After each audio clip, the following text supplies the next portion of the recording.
Thou shalt not suffer a witch to live. Deuteronomy 22:18.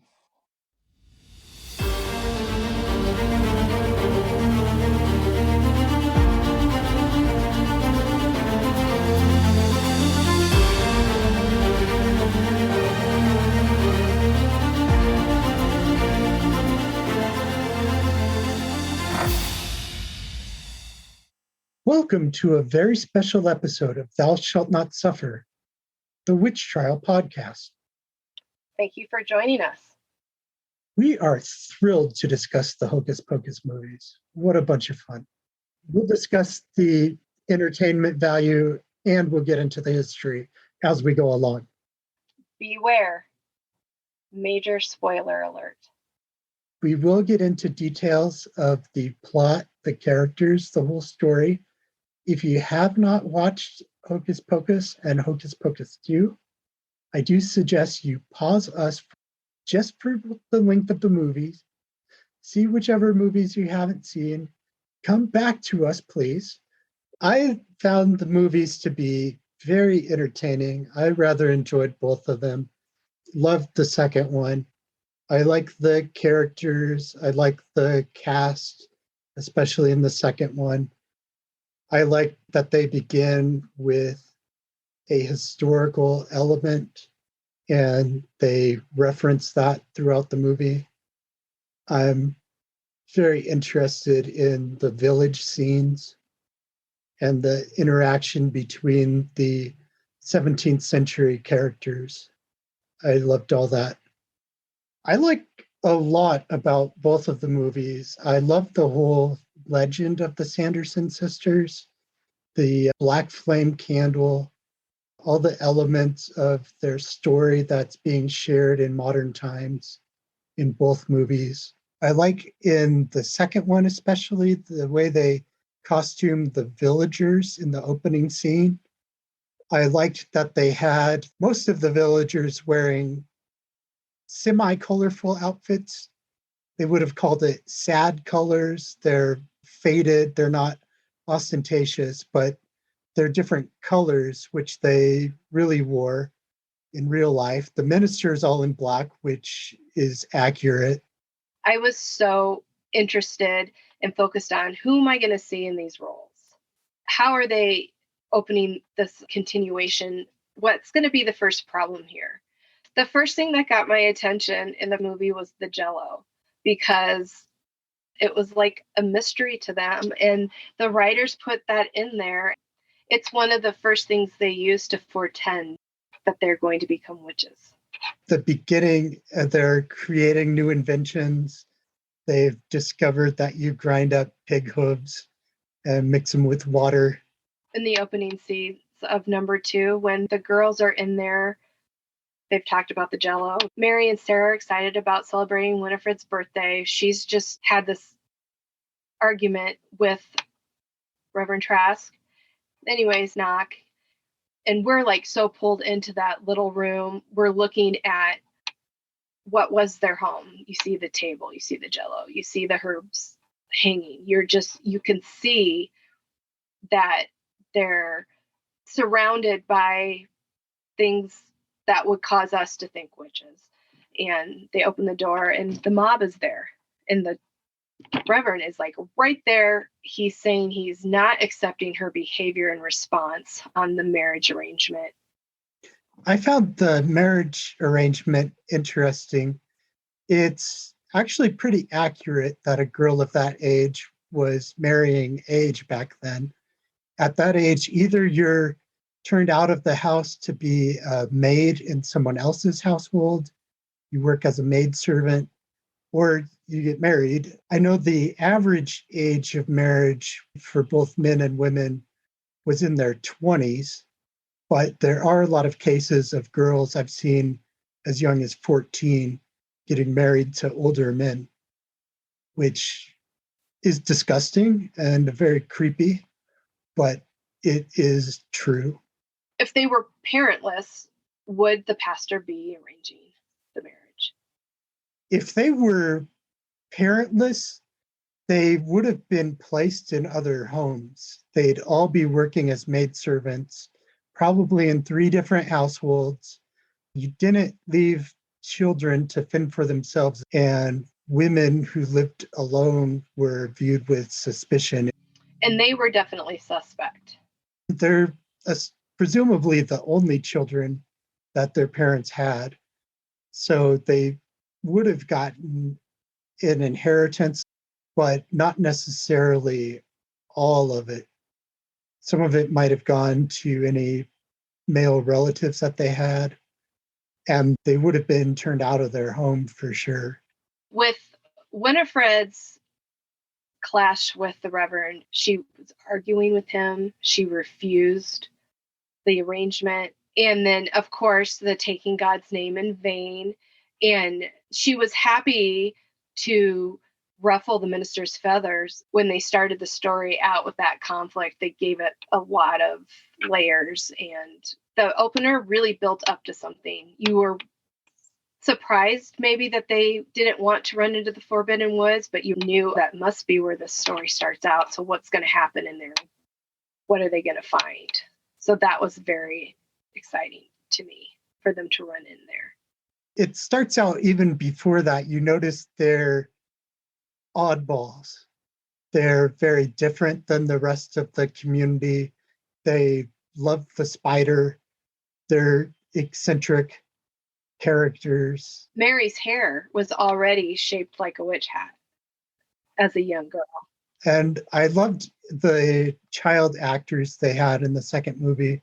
I thought they did a fantastic job portraying those characters. Absolutely. I was thrilled with it. You felt that they were the Sanderson sisters. You wanted more of their story at that age. Yeah, it was good to look back at them in 1653, what they were up to, how they had their personalities already developed at their young ages. I loved, in general, the casting of the second one. I thought they had a stronger overall cast than the first one. I'm a fan of Tony Hale. I love that he was the Reverend and the Mayor. Thought he did a great job, both of those. And the whole spider thing is so funny, the way he reacts. And then you see it on his coat and he doesn't realize that it's back on his coat. And then the girls run into the woods, and you were going to talk about what happened in the Forbidden Wood. I think one of the last things that they show the girls doing that portends their very fast transformation into witches. One of the very last things that you see them do that can be looked at as innocent is they form the circle, but they call it the calming circle. And then that mysterious bird comes around, becomes Mother Witch, which explains a reference in the first movie where they say something like, Mother would be so disappointed.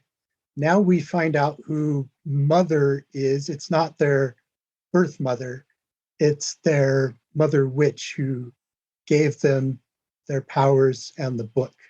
And I think they left you wanting more there. They did. The way the Mother Witch disappears all of a sudden, and Sarah comically believes she turned into the leaves that are still there. She turned into leaves. Sarah's a crack up. Sarah's character was so great. It was just so great. Her excitement, and you look at her as the most innocent, even though she's just as interested in eating children as her sisters. But she's so playful. I love the dynamic of the 3 personalities. And I liked in the opening, in both stories, you have this mob come to their house and they're supposed to be quiet. And then Sarah calls out, "We're not here." In both movies, she gives them away. So I liked how they did all these callbacks in the second one, referencing the first one. They brought so much of it back, the magic of it. And then I love the way they introduce Book. In the second, you get the backstory on where Book came from. And I found it interesting that it said Manual of Witchcraft and Alchemy. It was interesting that it had alchemy in there because alchemy largely was exempted from witchcraft legislation and accusations. The alchemists believed very much that you could be a Christian and an alchemist at the same time, that they went hand in hand. That's a really good point, Josh. I noted that Winifred saw it and it's like, oh, this is apothecary, like father. So like she felt a familiarity with what she was looking at. And it reveals a little bit of their parentage and their upbringing, that they grew up with their father running this apothecary shop. Wish they would have had some more about their birth parents and what happened to them. What if the story had included that they had been hanged witches also? They purposely left it a question mark with just a little tease of the apothecary. Witchcraft was believed to be passed down in family lines.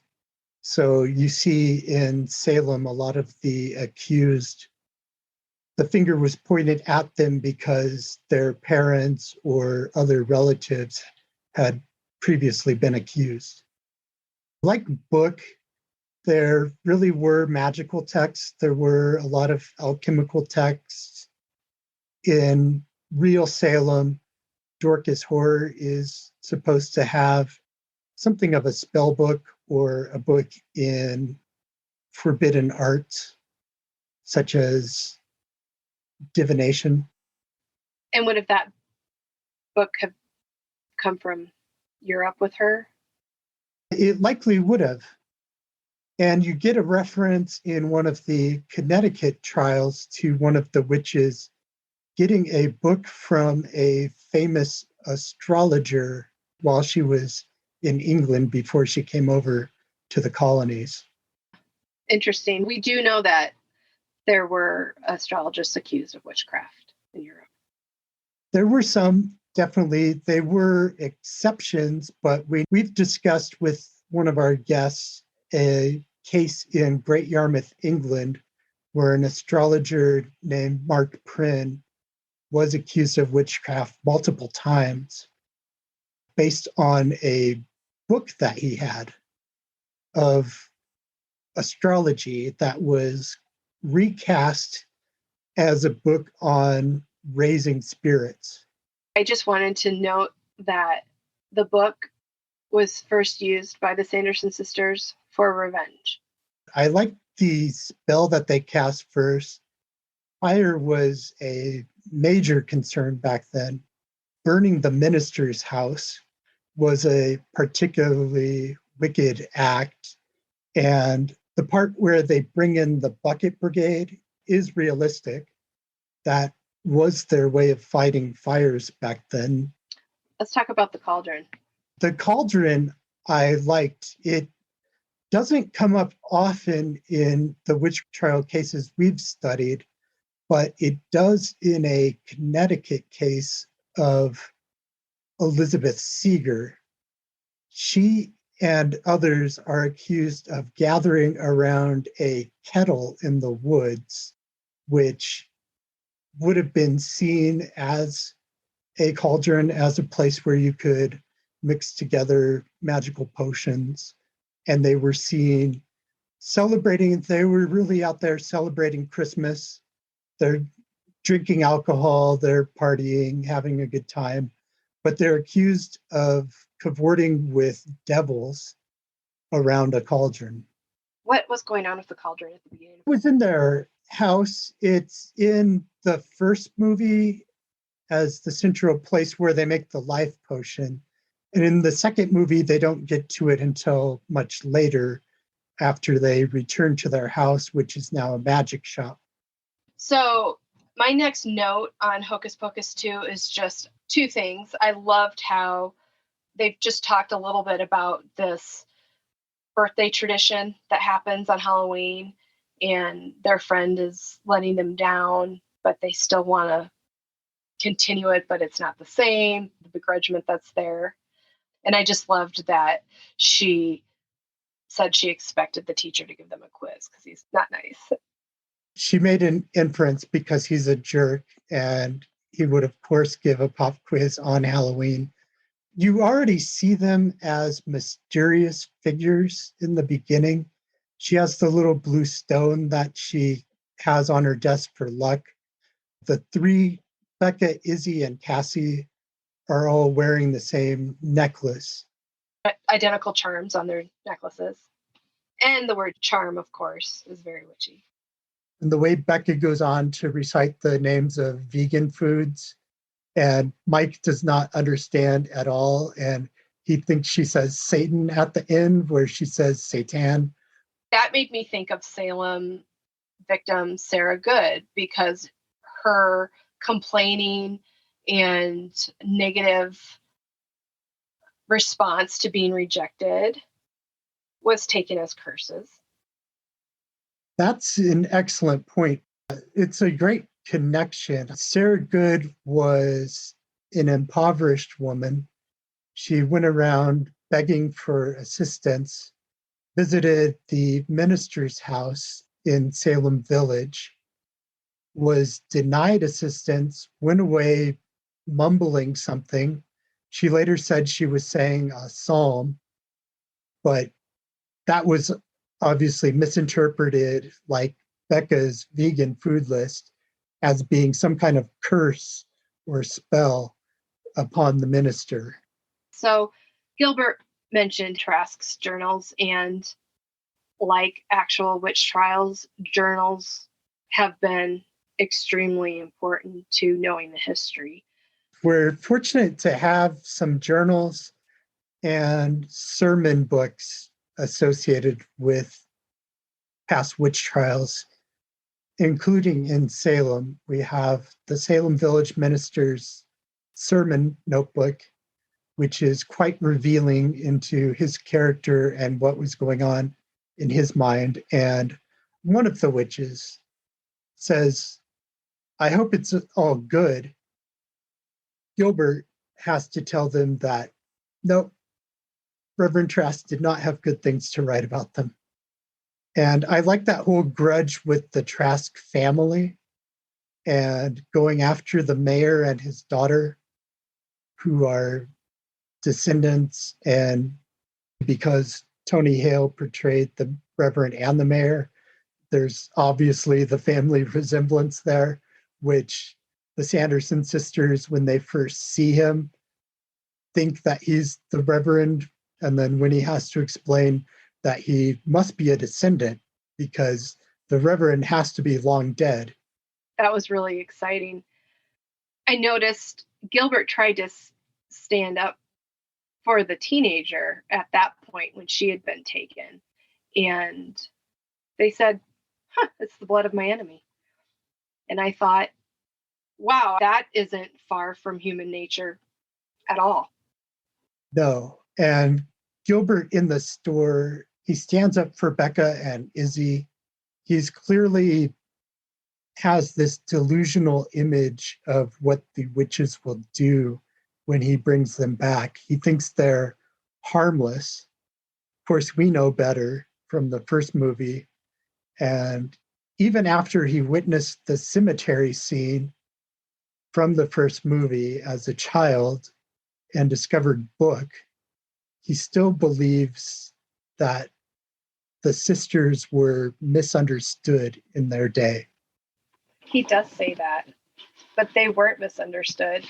And like many witches and fairy tales, stories, books, movies, people seeking to find a place with them usually quickly find. They become a pawn, a victim. They saw him nothing more as an opportunity to get to their goal. Witches, I think there's some elements that are similar to other stories, like you mentioned, fairy tales, where they have a Hansel and Gretel thing going on. They're luring children to this house in the woods and then eating them or draining their souls from them. So there's a bit of Hansel and Gretel there. With the cauldron, there's a bit of Macbeth called. I thought that was great. There's so many influences that the writers might have had coming up with the story. They really integrated a lot. And then also Hansel and Gretel wise, if you look back at Hocus Pocus 1, the bullies that are caged, that's very Hansel and Gretel. Yes, it is. In the second one, they have the girls thrown into this dungeon, which wasn't a part of the first movie, but is an important setting in the second movie. Instead of a cage, they have this dungeon that they can trap them in and put a curse on them to lock them up in there. And Gilbert was shocked. He didn't know that was down there. But Gilbert had given them Angelica leaves because he says you never know when you might be cursed on Halloween. And sure enough, they're cursed. He tricks them into bringing back the sisters on the one hand, but gives them a way out on the other hand. So he is this complicated kind of character. And his recounting of the legend, he doesn't give anything away originally about his sinister plans, which he doesn't see as sinister. He keeps you guessing because later, when he's working with William Butcherson, he still takes his head. He uses him and then takes his head. He tricks the girls, then he tricks Billy into assisting him. I like the scene when he digs up Billy and he thinks Billy's chasing him. And he's, oh my God, a zombie kind of reaction and runs. And Billy's, I'm a good zombie. I'm not even chasing you. I am a huge zombie fan, so I was really enjoying that. I love that character because of that, but the personality they gave him is so fun. It's so fun. He's one of the best characters in the movie. There are a lot of great characters in those movies, but the way they curse him in the first movie, so he becomes this bad guy, but then eventually sides with the children and helps them because he actually hates Winnie for killing him in the first place, poisoning him and binding his lips shut. I had jotted down from Hocus Pocus 1 that he sported with Sister Sarah, and I thought that was funny. Just a funny, interesting way to say it, because in colonial journals and writings, the way they refer to those situations is usually interesting also. They have some different ways of saying that men and women fooled around or made out. They don't come out and say something like we would today. They have euphemisms for that. That's fun. I find it curious when in the second movie, we learn Sarah's age and how young she is. So I'm trying to figure out in the timeline when she would have sported with Billy. Was she already a witch in the woods when she sported with him? Or was this early on? She would have been, because we saw Billy in the opener as a young Billy, but then zombie Billy seems older. Oh, that's an excellent point. Zombie Billy, even in the first movie, he's got to be at least in his 20s. And so, yeah, that would have been a good 10 years after the opening scene, something around there. And so she would have been in her 20s at the time, or early 20s. That makes a lot more sense to me. Another one of the things that I find curious is in the second movie, it shows them going into the Forbidden Wood, but doesn't explain how they got their house in the woods. So was that magical, or did they have outside assistance? Because they had lumber that had been processed. On a historical note, there are inaccuracies with the house. It's not an exact old house. There's no layer of wattle and daub over the walls. So there's basically no insulation, which would have made the winters very rough. I noticed in movie 2 that they had the structures all very close with a very narrow path through the village, and that is historically accurate. I like that portrayal. You mentioned it's all close together. They tended to live close together for safety. There were outlying farms in Salem Village that were more spread apart, but in the heart of the city where the minister would have been, everything was close together. I wanted to talk about Gilbert and Butcherson a second, because one of the redeeming things that Gilbert does in the story, he says he wants to set Billy's story straight. And I thought it was interesting that this story, it takes Billy's voice away because Winifred has sewn his mouth shut. The story's misconstrued and misrepresented in his opinion. And then that is what happens in witch hunts. But that there was this element at the end where Gilbert's, I'm going to make sure everybody knows the truth, Billy. So I thought that was a fun little thing to slide into the story. It was a good part of Gilbert's redemption in the end. He does that for Billy, which is a good thing. He reunites the body and the head, and then he makes his peace with the girls, or I should say, they make peace with him first, saying that they'll see him at the shop, and then he offers them a discount. So everybody's back to where they were before all of this Halloween night happened. Full circle. And you have a lot of redemption at the end. I liked the ending of number 2. Probably, I liked it better than the first one at the end. Winnie, she makes the power spell, gets ultimate witchcraft powers, but both of her sisters go away. And then suddenly all she wants is to be reunited with them. And she is, and she's very happy and expresses that happiness. That was all so enjoyable. You could almost say beautiful. Mary's fading away. Don't forget me or remember me, she says, which is something we want witch trial victims to be remembered. Any historical people that are important to different researchers or communities, you want them to be remembered. And I loved that Winifred said, my folly, my fate, my doing, my undoing. Yes, those were excellent lines. I liked the whole climax, the battle in the Forbidden Wood near the altar. It was interesting to see Becca gain witchcraft powers. There is one minor historical point I want to make. Gilbert, early on when he's giving them the candle and tricking them, he says, legend has it that a witch gains her powers at age 16, which I don't know where that came from. I think it's just an original story element, because in the real Salem Witch Trials, they arrested a 4-year-old girl and several adolescents, young girls and boys, 9, 10 years old. They're arresting these kids for being made witches by their parents. So the whole 16 thing doesn't make sense, but it's a good part of the story. That's an excellent point, Josh. I loved that.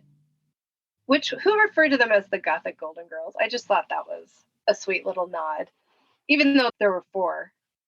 I thought it was interesting because in one scene you have Becca talking about how there was this fear in the past of women aging, which could have been part of real witch trials, because a lot of women who were past childbearing age were accused. Though in Salem, they were younger than you think.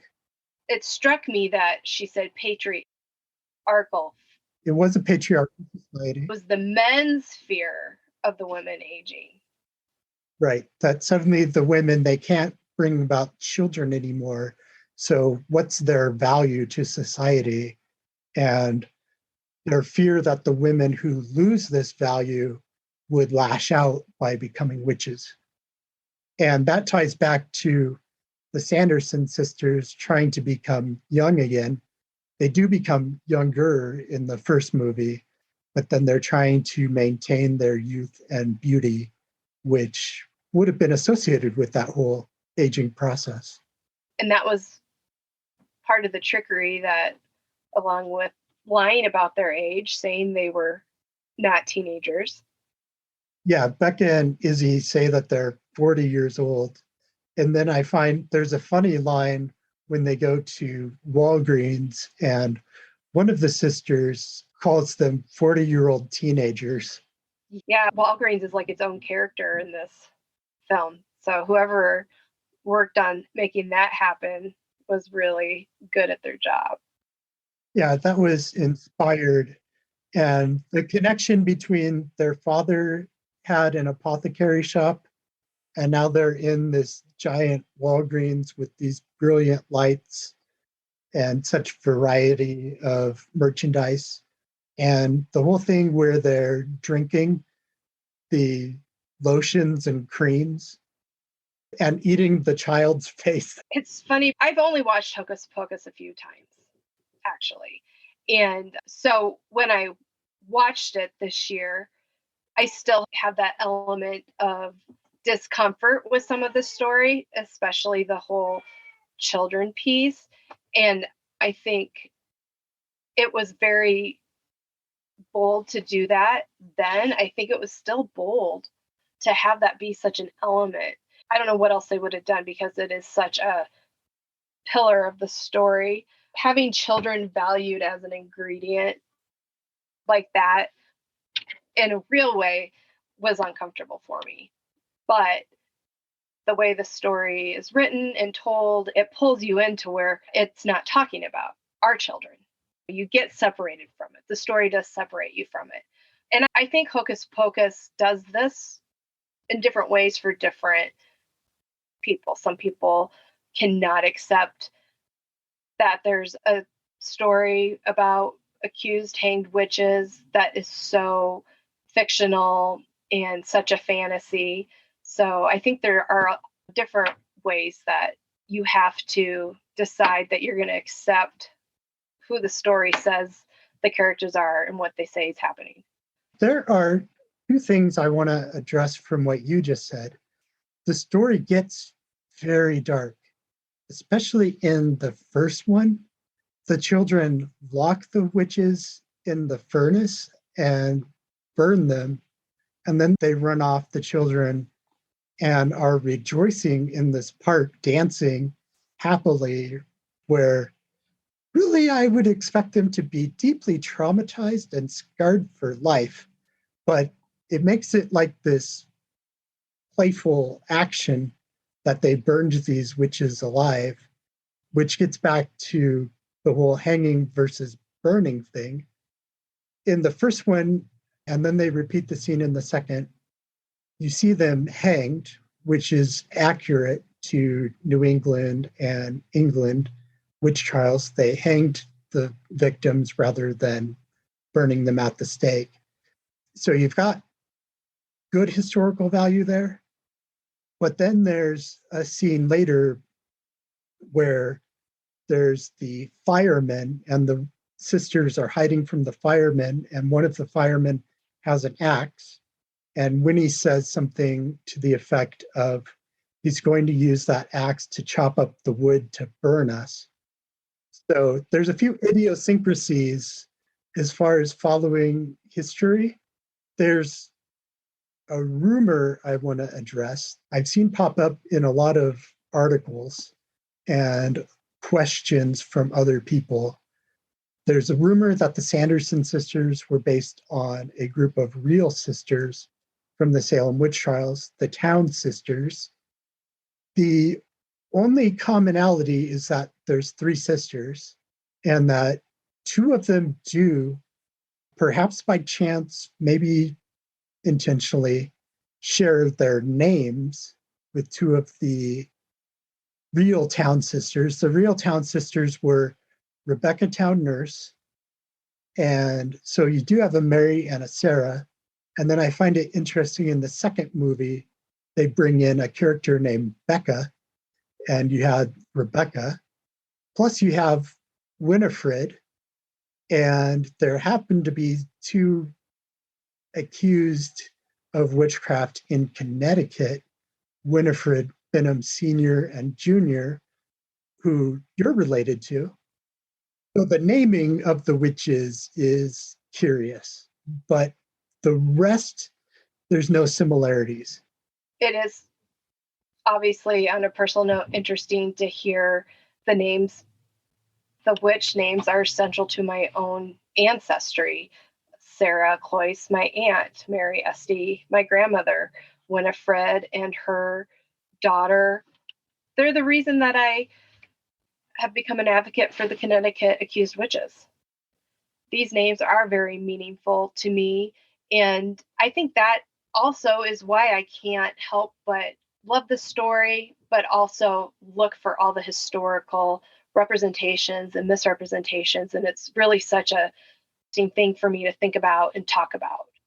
And not every descendant can enjoy something that has the pop culture lens of witchcraft weave through it. But I do enjoy that part because the broad scope of what a witch is today is everything humanity has made it to be. So I am able to look at the Sanderson sisters, what Disney has done with the witch, and find lots of reasons to enjoy and reflect on it. Now, if they had called them the Town Sisters, then I might not have enjoyed the movies because it's so inaccurate if you view it through that lens of them being based on real witches, but I think that they weren't. I think that even the names could be coincidental because they were common names from the period. If you're looking up common names involved in witch trials, Sarah comes up a heck of a lot, and Mary's pretty common. Winifred was a real name back then and is now. One of the things that I wanted to talk to you about was Old Salem Crypt and Old Burial Hill. Those aren't actual places in Salem. No, there's a cemetery that was the old burial point. I believe they filmed the daytime scenes in nearby Marblehead at a real cemetery there, but it wasn't a real thing in Salem. And that crypt, there are rumors that there's a whole tunnel system that included catacombs underneath Salem, but those are fiction. That's just another one of these curious legends. They've never been rediscovered if they were there, which they most likely were not ever there. So the crypt thing is definitely just a imagination thing. It's something that the creators of the story just made up. And it's a good element in the story. It's a major element, but not based on reality. And the reality of the burials in Salem is that the historical societies are working really hard to protect and preserve what's there. Yes, I found it did bother me somewhat that Max in the first movie is carelessly riding his bike through this ancient cemetery, and the two punks are hiding out there, and they have this whole scene in this ancient cemetery. I want to suggest that you don't try that at home. The ancient tombstones that are 300 plus years old are very brittle and fragile. There are a lot of them broken in the real old burying point in Salem. There's been a lot of damage to them over the years. A lot of them are so worn you can't read what was etched into them. Others are just broken up into pieces. And as Sarah said, there are preservation groups out there that do work to restore and preserve these wonderful treasures that we're lucky to still have such old history intact at all. One of my visits to the old burial point in Salem, which is now Charter Street Cemetery, I went there. It was October. There was a Halloween carnival adjacent to the cemetery, and people were carelessly going from the carnival into the cemetery, treating it as this just touristy place. They're eating funnel cake. They're walking over the graves of our ancestors. Literally, I have ancestors buried there, including the first Hutchinson that came to the colonies in my line is buried there. And there's people just trampling on the graves, going right up and touching the tombstones. Don't touch the tombstones. Don't try and do a chalk version of them holding up a piece of tracing paper and tracing the inscription with chalk. That can be very destructive. Thank you, Josh. I think that it's very important to give these reminders. It's a wonderful place to go, and there's lots of things that need to be protected, and the burials need to be protected, and it takes every person.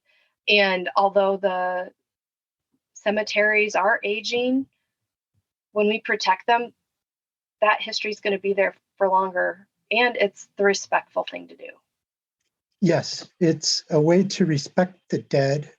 Don't be disrespectful. Like you wouldn't go up to your own family's graves and be so disrespectful to them. You go up, you approach humbly in a peaceful, gentle, respectful way, and do stay on the established paths. There are paths that you're able to go on safely without harming. And I do love that the Charter Street Cemetery is restricting access during the month of October when Salem is overwhelmed with Halloween crowds. They're now limiting the number of people who can be in the cemetery at a time.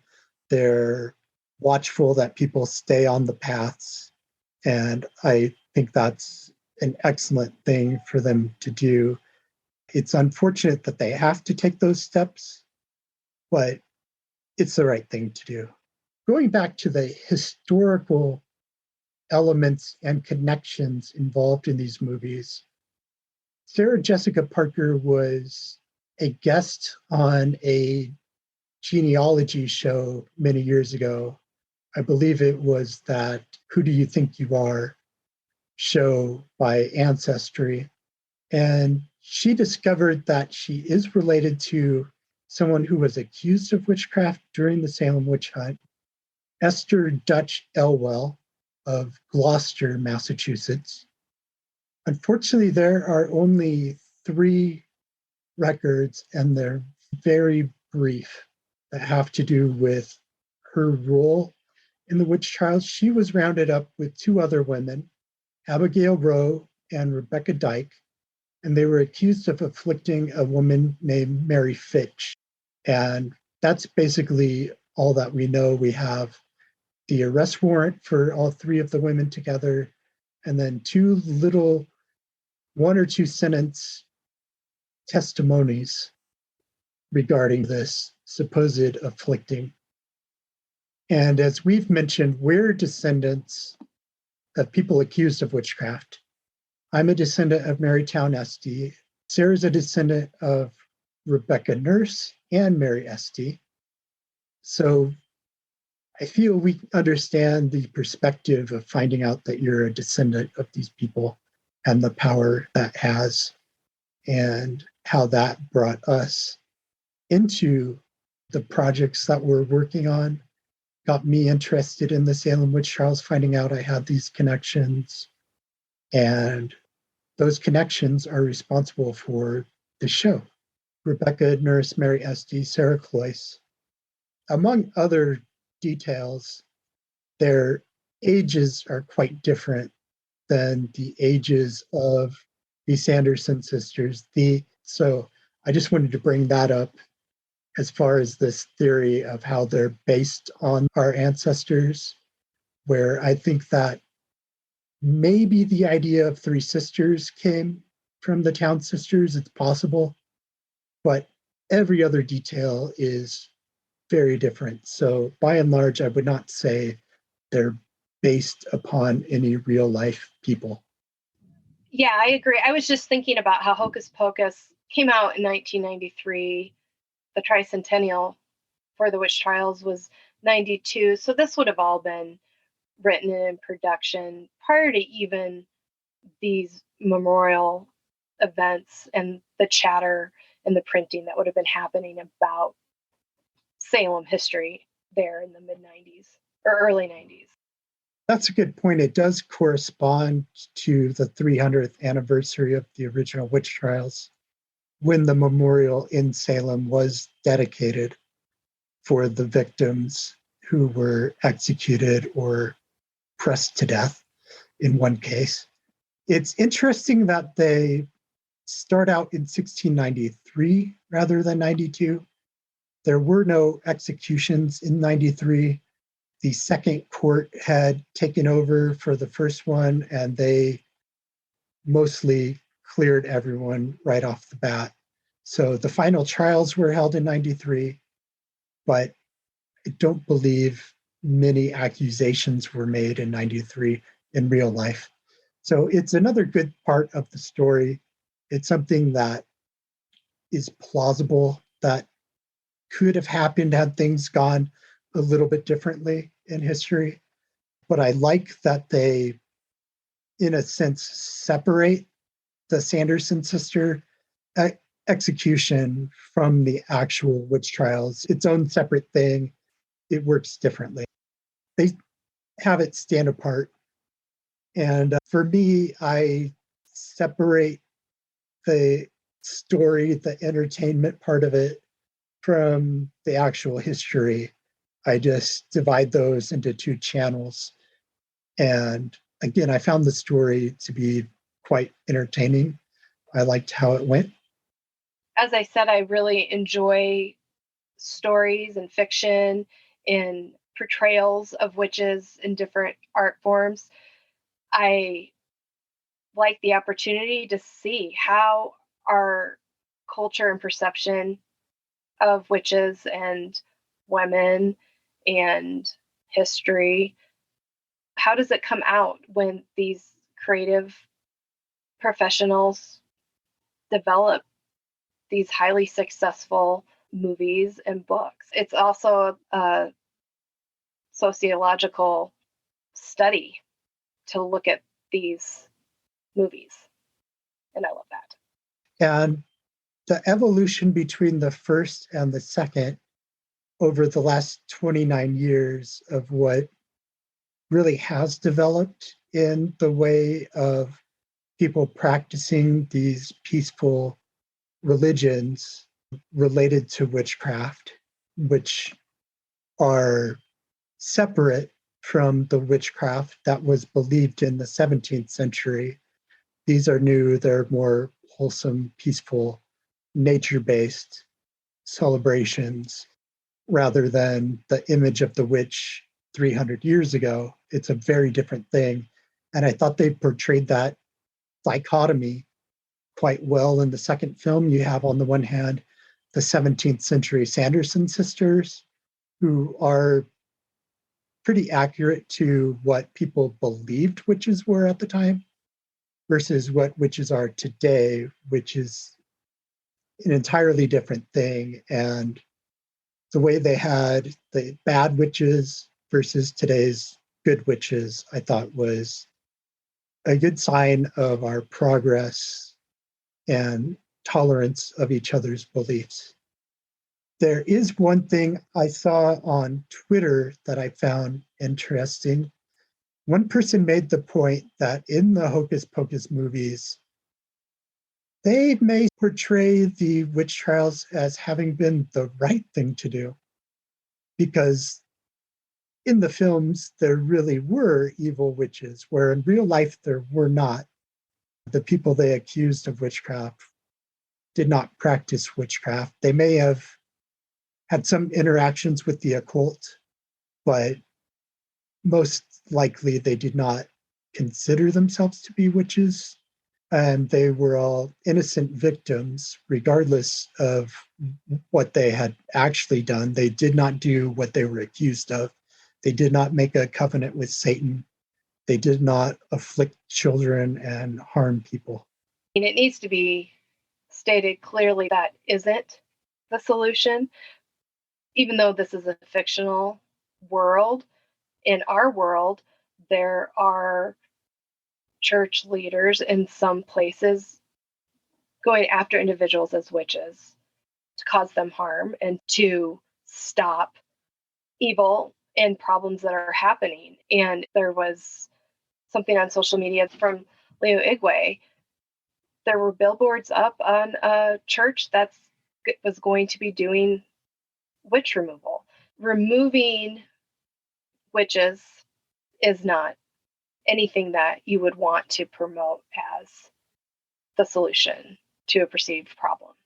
First of all, the people that they accuse are innocent. So we still have that dynamic, that witch hunting behavior where you want to pin problems on somebody.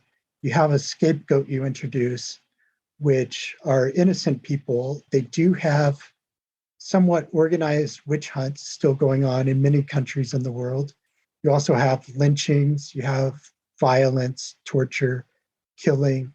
Leo posted the other day images of two bodies. They were covered in blankets, but two men who were allegedly murdered for supposedly practicing witchcraft.